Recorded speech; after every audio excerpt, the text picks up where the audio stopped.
Good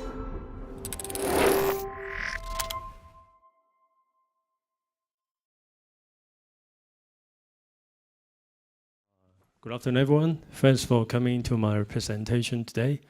I'm Wing Fat Lau. Okay, you can call me Wilfred from the Chinese University of Hong Kong. So as you can see from the title here, today my presentation title is Pre-Surface Mathematics Teachers Teaching and Learning Conceptions. Well, actually, I would like to present a part of the findings of an ongoing studies about pre-surface teaching and learning conceptions and also other factors that may predict or affect the teaching and learning conceptions. Because of the nature of this oral communication, I'll just focus on reporting the part about teaching and learning conceptions. Here is the outline of my presentation. Now, first, perhaps I'll give a very brief definition of teaching and learning conceptions. So now, people usually refer teaching and learning conceptions as teachers' belief about the preferred ways of teaching and learning.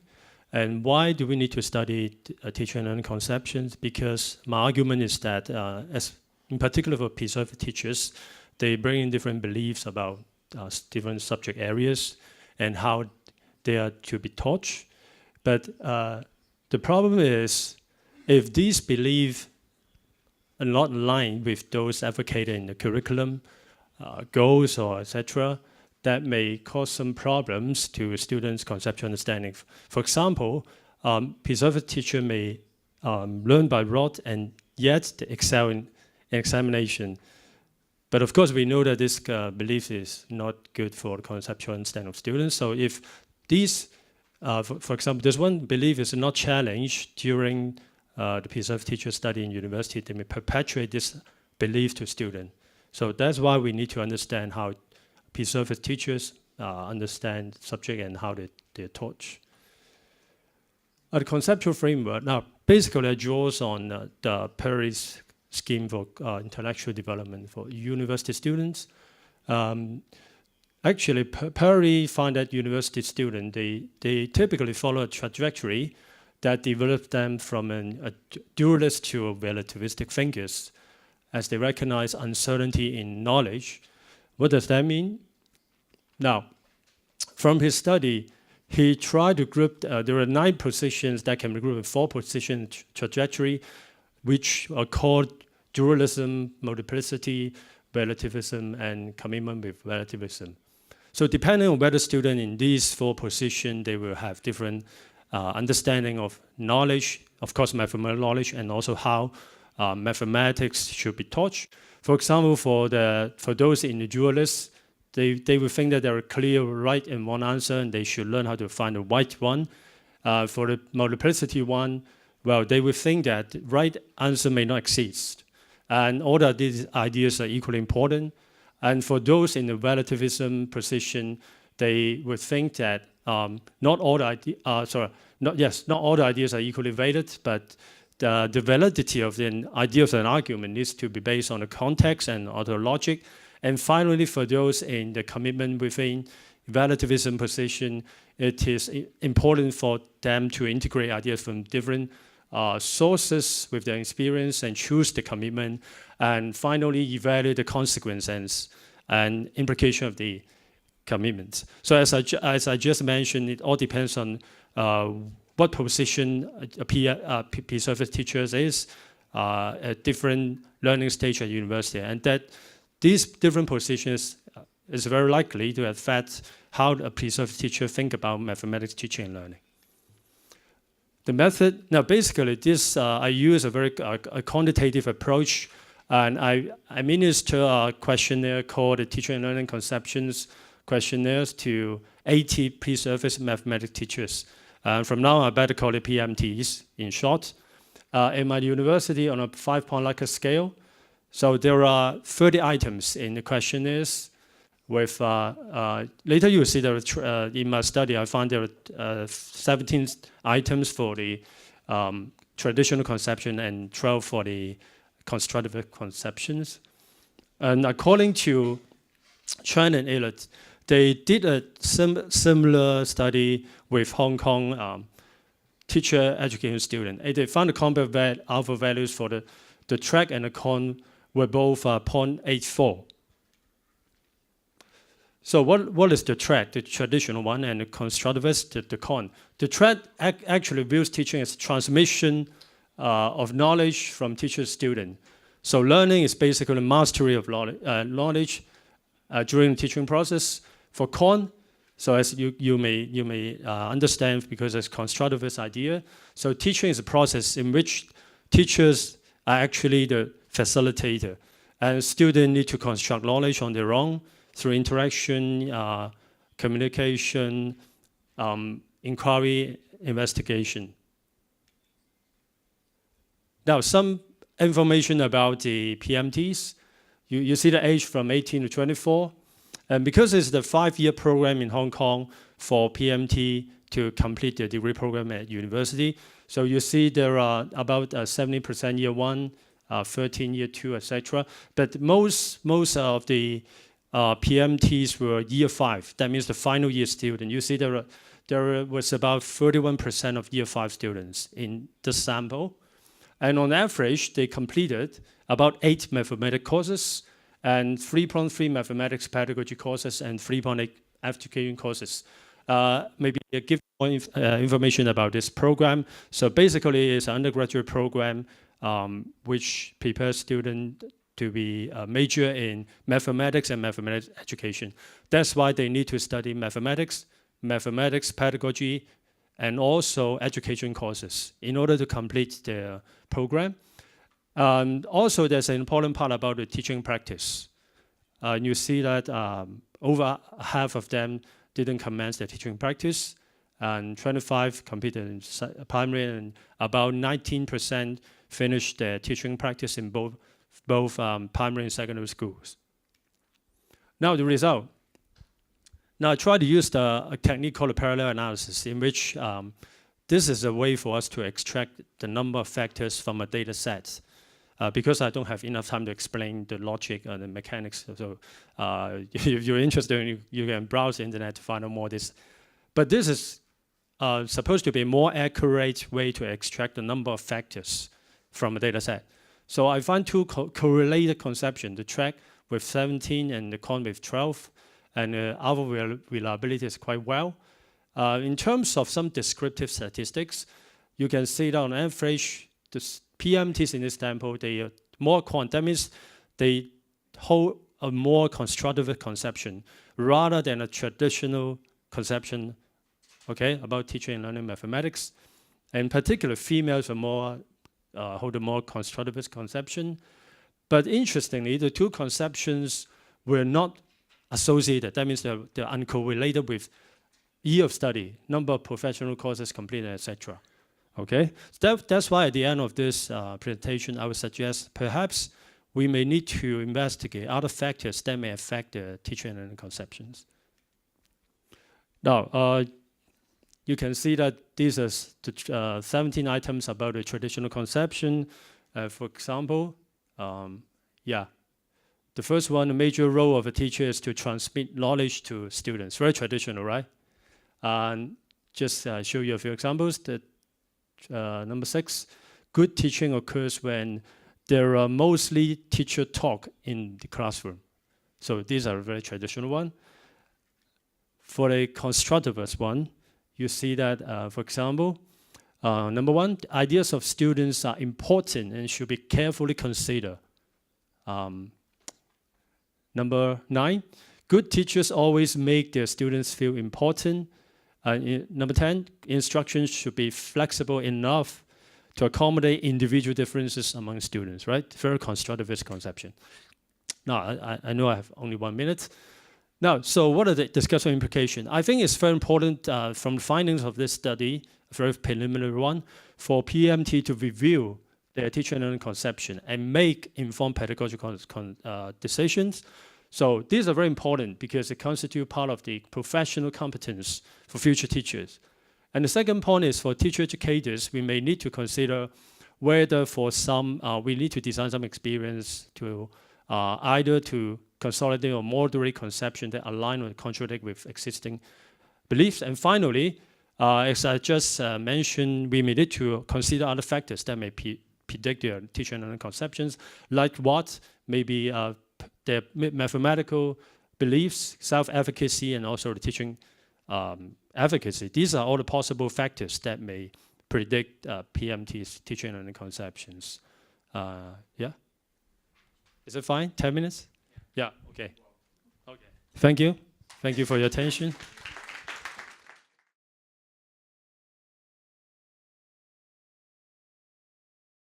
Dear colleagues, good afternoon. I teach mathematics in more than 15 years, and now I represent Surgut State Pedagogical University. It is in Siberia. It's my first experience of participant in so serious conference, so let me try, read the most part of my speech. Thank you. Modern studies in various fields, including the field of pedagogy, appears to such concepts as discourse, language personality, and language behavior. The emphasis of language and speech seems very promising for the study of mathematics teaching methods. In our study, we highlighted the concept of mathematics learning discourse, referring to a set of communication tools in an educational situation, which are grouped around mathematical texts and students' subjective or maybe personal experience in their mutual semantic content. I want to focus on the subject experience and give the following example.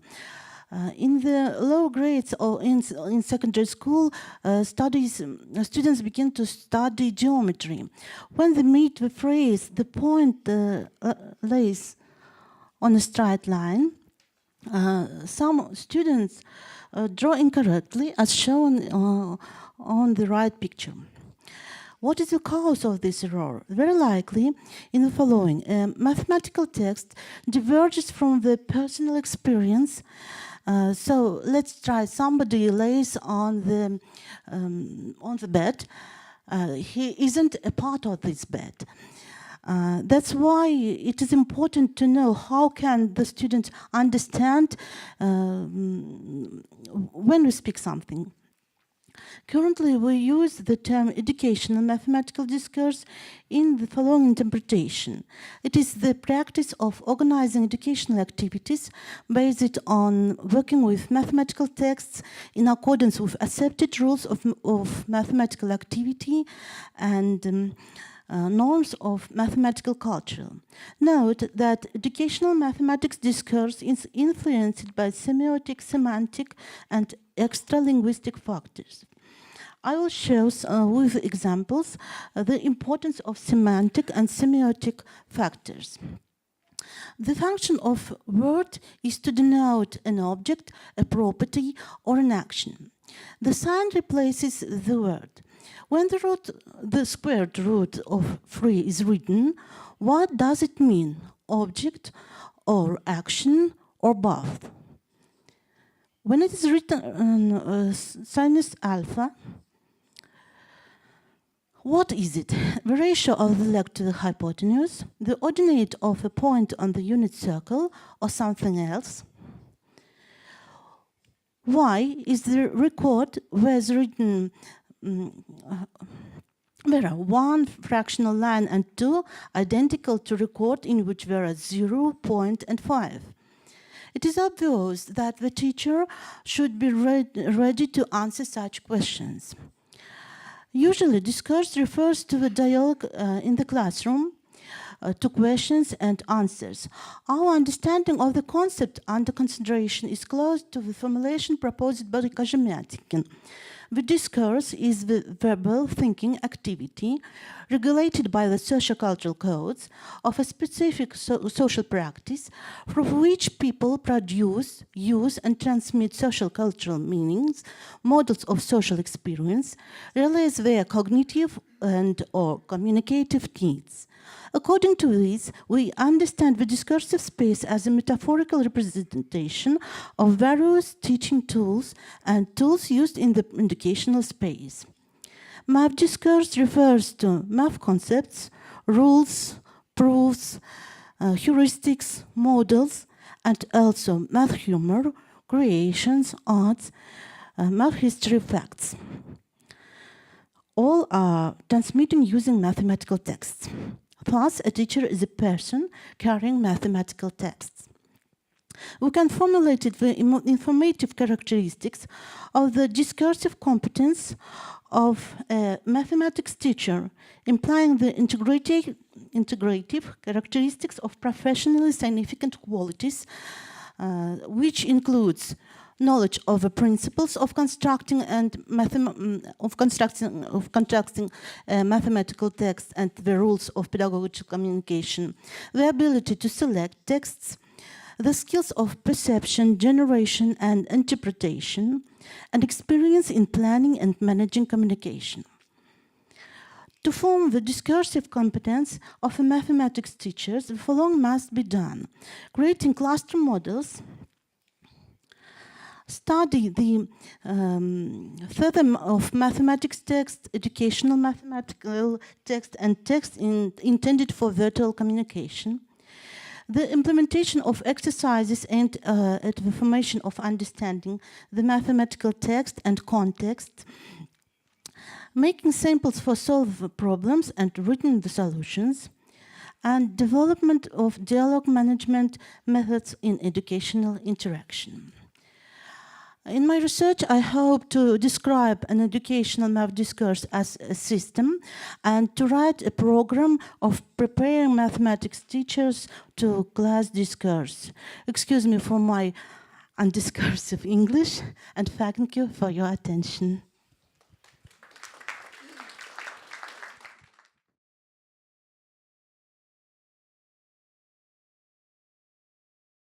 My research topics is prospective mathematics teachers' attitudes towards the use of history of mathematics in mathematics teaching.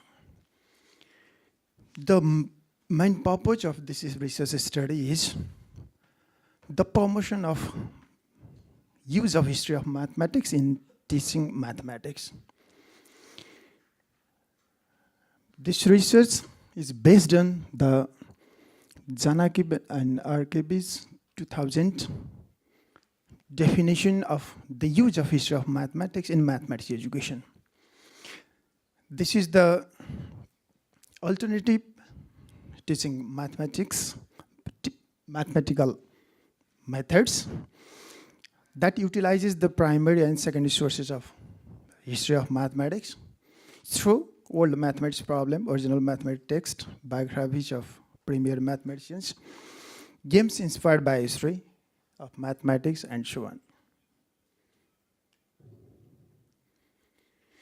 Especially the history of mathematics was originated since 1960s, 1970s, and the role of history of mathematics was formally discussed and introduced since at the ICME 2000.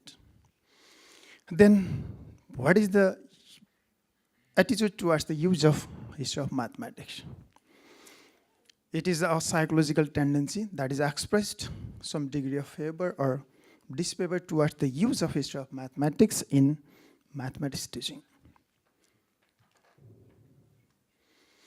There are no more research studies related to the use of history of mathematics in mathematics teaching.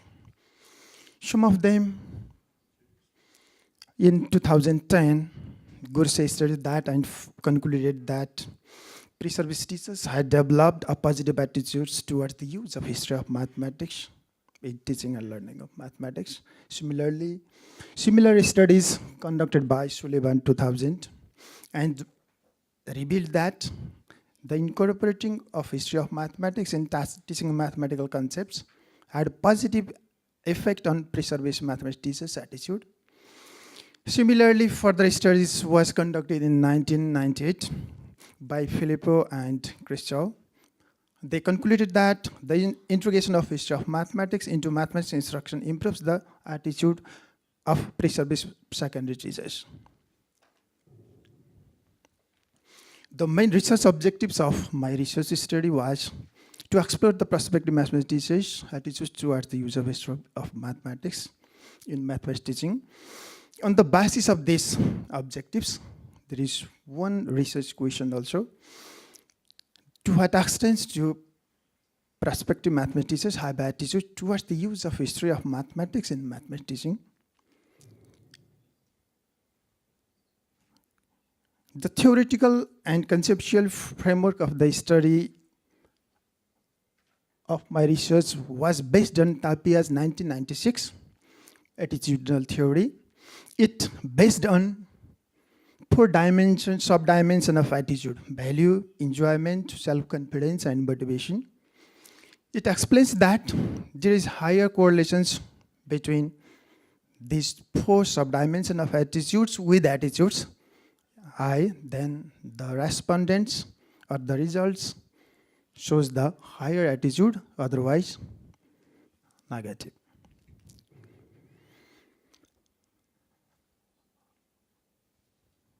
The research method of my research study was a mixed research study. Especially, it is sequential explanatory research design prescribed by the Creswell 2012. In these research studies, I conduct 2 phases of research study. First one in quantitative phase, and second one is qualitative phase. In first quantitative phase, first of all, I select the CONC measures based on Alpaslan 2011, Goodwin 2007, Panasuk and Hutton 2013, Siu 2004, Sullivan 2000. And then I validated the CONC measures through pilot study on 31 prospective mathematics teachers. And then I surveyed the validated research instrument to 305 PMTs. And then the collected survey data was analyzed descriptively and inferentially. And then in second phase, I select the qual measures semi-structured interview. And then I validated the semi-structured interview on 3 PMTs. And then I collect the semi-structured interview protocol on 8 PMTs. And then I analyzed the qualitative data by coding the themes and categorized manually. And then from these 2 quant and qual results, connected in third phase and interpreted myself on the basis of the results of both phases. The demographics of the 305 prospective mathematics teachers were based on 4 categories. First one age, second one gender, and third one ethnicity and teaching experiences. The result of the survey study, descriptive analysis, first one is both from the histogram of attitude scores and box and whisker plots of distribution scores shows that the attitude scores distribution is approximately normal, and the attitude scores shows that the grand mean of 305 prospective mathematics teachers is 151.0459 out of 210. It means 72% secured the prospective mathematics teachers. Similarly, the researcher analyzed on the basis of 4 subdimensions of attitude: value, enjoyment, self-confidence, and motivation. All the 4 dimensions attitude secured by prospective mathematics teachers more than 50%. It means this also indicated that prospective mathematics teachers had positive attitudes towards the use of history of mathematics. Similarly, from inferential analysis, all 4 sub-dimensions of attitudinal constructs value, enjoyment, self-confidence, and motivation have positive significant correlation with each other and with attitude itself. And from the second phase of the research study, semi-structured interview, the themes were value, enjoyment, self-confidence, and motivation. And it concluded that from 3 themes were related with value, 3 were related to enjoyment, 3 were self-confidence, related with self-confidence, and 2 were related with motivation. And conclusively, I can conclude that all these 4 subcategories of attitudinal construct, we conclude that prospective mathematicians had high sense of attitudes towards the use of history of mathematics. From these 2 results, the researcher concluded that the prospective mathematicians had high attitudes towards the use of history of mathematics. I concluded that from my research study, prospective mathematicians open to use the history of mathematics in their future professional life due to their higher attitude towards it. And the implications of the research is 3, and recommendations of my research study are also 3 due to my delimitation of my research study. Corresponding references were there, however, there are so many bibliographies of my research study. Thank you.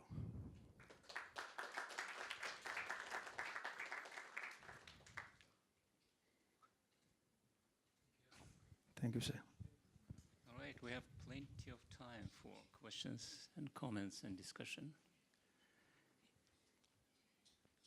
Do we invite all 3 presenters so we could, yeah. I see the hand there, right. I have a question for last presenters, and my question is, when you test the attitude of future teachers to use historical materials in teaching, have these students, these young teachers, experience in learning mathematics history or in teaching mathematics history? Thank you, sir. I have done detail in my PhD research, but in this proposal, I don't say anything that. The result from such studies found that higher the experiences, higher the attitudes towards the use of history of mathematics. Otherwise, lower the teaching experiences, I'd lower the attitudes towards the use of history of mathematics.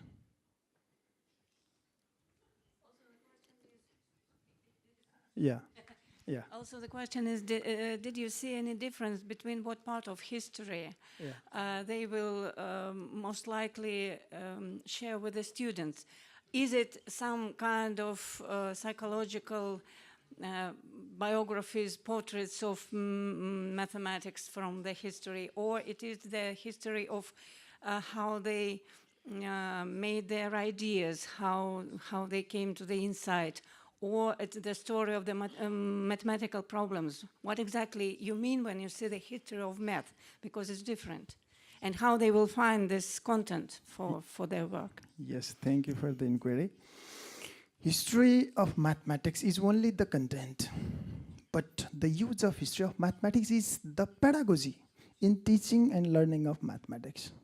There are so many examples of use the history of mathematics in teaching, learning mathematics in our classroom all over the world. There are so many examples. For example, if we teach geometry, we can say the history of origin of geometry. Geometry means geo plus metron. It means measurement of earth. This may be the one of the example on teaching, learning geometry. by using the history of mathematics. Similarly, if we teach Pythagoras theorem, we can only show the photos of Pythagoras. That is the use of history of mathematics, and so on. If we teach derivatives in higher level, we can use the date of birth of propounder, maybe Leibniz. This may be the examples of the use of history of mathematics in our classroom teaching learning situation. Because, you know, I work with very small children, and I know that they're very much interested in the biographies of people. It's very important for them to know that there were some men, most of them were men, who was extremely interested in very strange questions. And he put the whole of his life, he was devoted to solve this problem. He didn't pay attention to anything else. It's very motivating, and it makes the cultural foundation of this kind of work of a human being, you know, of this way of being, to solve the problem, to think about it so much, and to be it's so important in one's life. It seems to me it's really important for children to have this example. You can spend your life this way also, not only running for money, not only running for girls, I don't know, but also solving the problems. It's also the part of history of math. One thing, it should be more clear. Jengabis 2007 and 9 said that, he said that, use it but do not talk about history. Use it but do not talk it in your class. Correct? There are generally 3 advantages of use of history of mathematics. First one is only to motivate the students. Second one is to teach mathematical concepts from through origin. And third one is to teach the development of mathematics. Generally, I found such types of advantage from the use of history of mathematics. Thank you. All right, just to remind everybody, we had 3 talks, so try to distribute the questions among the 3 presenters, please. Yeah, I have a question for all 3 of you, and I think this is a wonderful opportunity. We have 3 persons, and you all are interested in your research about teacher education, but you come from very different places. You work in very different contexts. You have different historical, social background for the teacher education. And I would like to hear from you whether there was something in your research that you noticed that was influenced by the context or by the language or the history. Is there something that was local, like in your case, was the Russian language somehow influencing the kind of discourse that is in the school, or the Russian history of mathematics education? In your case, how about the history of mathematics? You gave examples from the Greek history. Maybe the Indian history of mathematics could be more relatable to put to your teachers. And the Chinese tradition of education and also the British tradition of education are present in Hong Kong. So how did these 2 traditions influence the way that students were having as a background? So I would like you to a little bit maybe reflect if you've had some ideas about how the local context, the history, influenced the kind of research that you were doing. Yeah, maybe I can first respond to this question. In Hong Kong, because I guess most of you know that Hong Kong was once a British colony, but now it is a city of China. Well, one of the interesting findings from my study is that out of my expectation, because you know Hong Kong, like other nations in Southeast Asia, is very learning is very examination driven. And students in general very focused on getting higher marks, and so that they can enter university, that sort of things. That's still, I would say, still very prevalent in Hong Kong. But as you can remember from my finding, the PSF teacher, they're more constructivists. That means they don't think that it's important for students to just memorize all the formulas, apply the knowledge, and find the right answer, that sort of thing. I don't find this thing in my findings. As you remember, they're more constructivists. They think it's important, far more important for a student to understand the mathematical concept and knowledge instead of transmitting the knowledge to them. So that would be one of the very interesting findings from my study. And of course, as you may know, from the quantitative analysis of data, I may not be able to obtain a very good answer for this question. So maybe I would guess a follow-up study of this project is to have, let's say, a more in-depth qualitative, let's say, semi-structured interview with the students, the PSF teacher, and ask them why do you think that's more important for a student to construct the knowledge on their own instead of telling, just listening to what the teachers tell them what to do. So that would be a very interesting things to pursue in future study. So it's not secret that Russian language is very difficult for study. There are many nuances, and our practice shows that when we work with students and construct texts, when we try to interpret texts, it's very important to understand for a person and to understand himself, and very important to understand others. So I think the discursive problems are very important to prepare teachers, future teachers, and the norms of language as the how it might be, maybe right.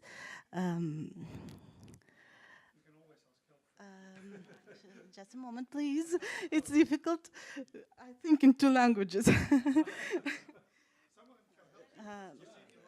Как факторы самоидентификации.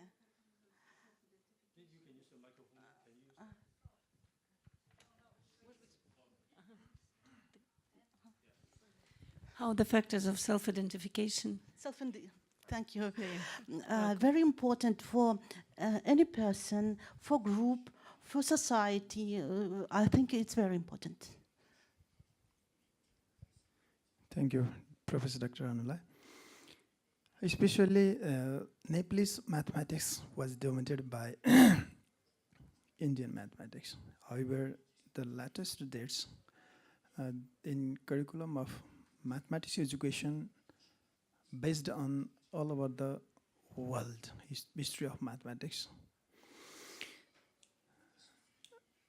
There some courses were designed on in master's level in mathematics education. It means there's some contents of history of mathematics, but till now there is no use of history of mathematics in the context of Nepal. Since 2016, the course of history of mathematics was also introduced in also bachelor level.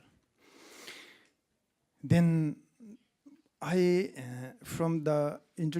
by introducing such types of course, the horizon of the use of history of mathematics also in our Nepalese context, which certainly give advantages on our teaching and learning of mathematics.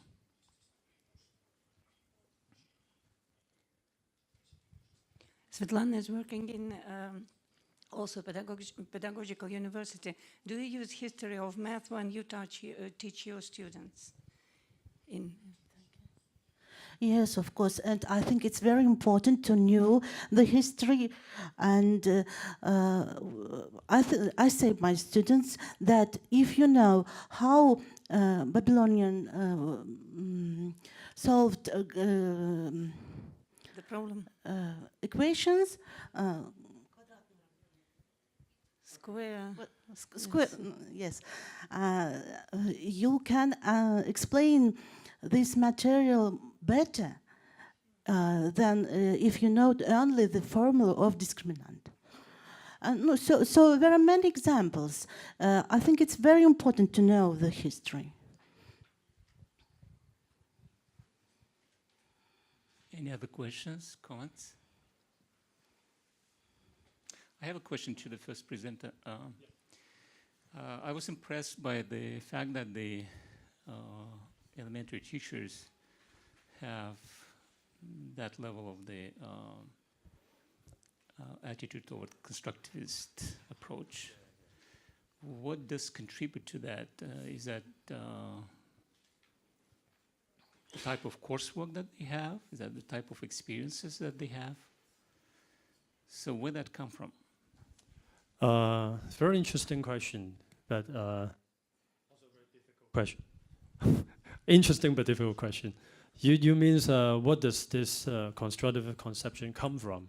Where does it come from? Why did, as I just mentioned before, I would expect the PMTs are more traditional oriented in terms of teaching and learning. I guess one of the important contributing factors for this finding is what the PMTs actually experience during their studies at university. Because I also taught these PMTs. In my teaching, I'll focus on telling students that it's important to let students understand why do we have this concept and knowledge, instead of just telling them you have to do this, you have to memorize this formula and obtain the right answer, etc.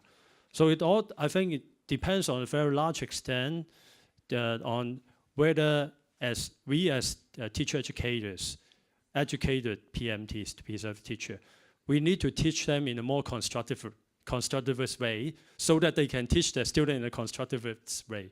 This is a very simple answer. Yeah, if we teach them in a very didactic way, that we don't expect the PMTs will teach the future student in a constructive way. That would be quite out of our imagination. So perhaps that would be a quick answer to your questions. Thank you.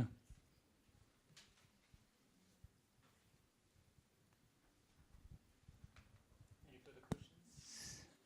Any comments? We want to finish? Any further discussion? Yes, please. Each of you was working with pre-service teachers. So based on your research, what do you think would be the problems that the practicing teachers are more likely to have? So what of these, your results would lead as a shortcoming or problem for the practicing teachers unless somehow covered? Did you notice some problematic issues that would be likely to influence the working teachers when they start in their first job? Sorry. I think one of the things that I find is very important to PSF teachers is that when they actually come to school to have the teaching practice, sometimes they will find that what they learn from the courses at university may not be directly applied in practice in classroom. So that would be the very traditional way to say the theory and practice gap for PMTs. I'm not saying that it's not useful for them to learn at university, but they need to be more, I would say, contextual sensitive. When they really come to a classroom, there are many contextual factors that affect students' learning, and that may not be fully covered by what they have learned at university. Okay, so they have to be first sensitive. For example, one of the issues about in Hong Kong, there are increasingly more what we call SEN, special educational needs students. Students with autism, with dyscalculia, all these kind of learning difficulties, problem. We, in most cases in Hong Kong, they try to put all the students in a classroom and claim that this is to be a kind of inclusive education.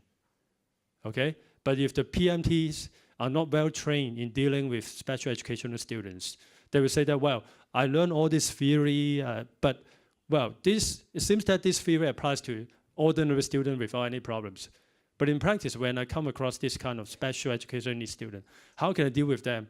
Do we have any special teaching method or techniques for this kind of students? Yeah, of course. But probably they need to have more training at university to deal with this situation. So that would be my response to your questions. Yeah. Do you have any ideas? No, sir. No, yes, it's sufficient. So I want to differ the problems of young teacher from the problems of a teacher with an experience. But I think that even if the teacher have a good theoretical base and can do many things as it's written in books, textbooks and others, the most part of his action is intuitive. Is it right? Mm-hmm. And I think one of the problem is to do that things that can influence to this intuitive understanding his activity. Thank you. Thank you for the organizer. From our sides, PME at Yandex, Russian conference, local organizer committee, and thank you for Professor Dr. Anula and other scholars. Okay, thank you. Yeah, it's not end of the, we still have questions here. Я извиняюсь, я по-русски буду говорить. I'm sorry, I'll ask you in English, it's easier for me.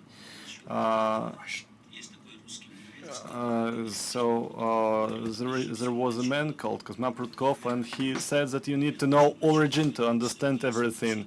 So I would like to come back to the beginning and ask you, we have education in school and education in university. What's the difference between the school education and the university education? I don't mean the contents, I mean the objectives, the goals. We have to teach the students the same way we teach the school children, or the main objectives they differ? From the aims of education. Can you speed over the microphone so that other people can hear? Светлана, переводите для всех, пожалуйста. Yeah, can you translate for us?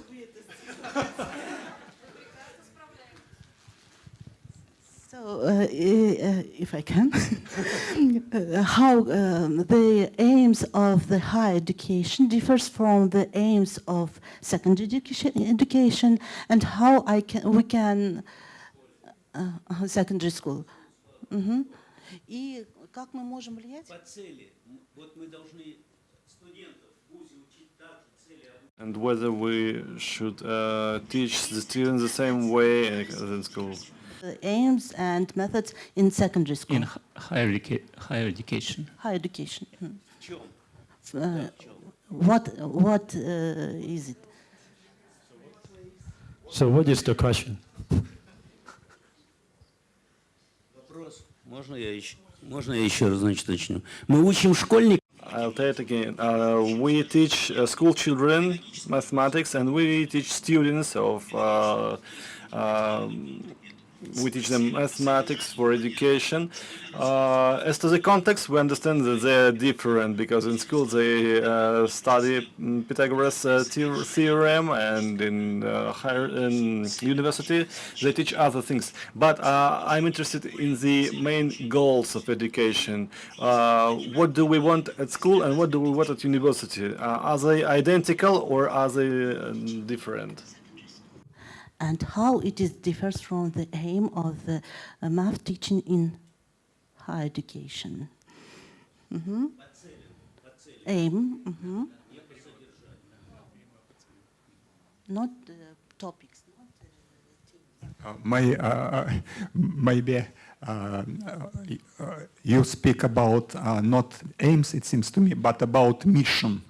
What is a mission of mathematical education in secondary school, and what is a mission of, or the mission of mathematical education in system of higher education? Still not clear. Sorry, I'm trying to answer the question. In the context of Nepal, the aim of higher education is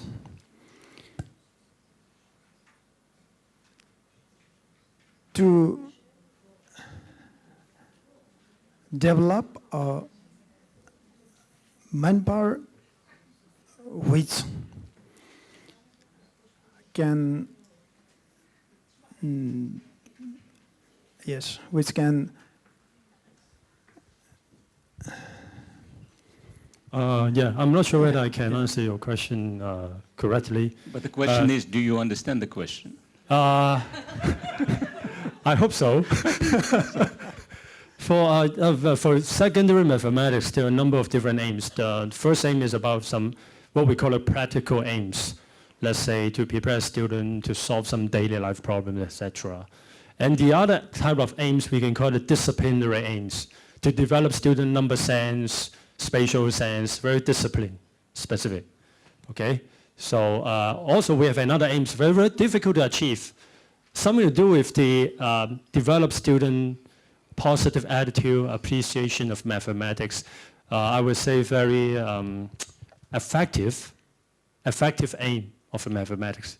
There are usually 3 categories of aims in general, I think all over the mathematics curriculum in the world. Because I also taught currently a master course about mathematics curriculum reform in Hong Kong. And also look at the mathematics curriculum over the world compared with other countries. So I have some analysis of the aims and objectives of different mathematical curriculums in the world, etc. So that would be usually the aims for the secondary mathematics curriculum. For the higher education, perhaps I guess it would be more appropriate for some faculties members at mathematics department to answer this question. But from a personal perspective, I guess it would be to prepare students to develop the advanced understanding of mathematics, to have some abstract understanding. I guess you heard about the free world of mathematics by Tor. The most abstract world is that what we try to develop university students to abstract formalism and understanding of mathematics. That would be usually the aim of university mathematics. Very different from the embodiment stage for the kids or etc. Yeah, I'm not sure whether you, first I'm not sure whether you understand my English, the first thing, and, and whether I can answer your question satisfactorily. Your English is perfect. Oh, yeah, thank you so much, yeah. Can I answer in Russian? Я хотела бы сказать. So I would like to say that in my opinion, when we teach children at school, secondary school, it's very important to form some philosophical concepts like space-time, to understand the numbers, the measurement methodology. Also the mathematics, they give the understanding of the aesthetics of the world which surrounds us, and it's of high importance. So we give some things that they need in their everyday life also, like counting. We contribute to the development of some psychical process. And as to the higher education, its main objective is to create in students, to give them the basis of a scientific approach, in my opinion. Thank you. Yeah, ask her.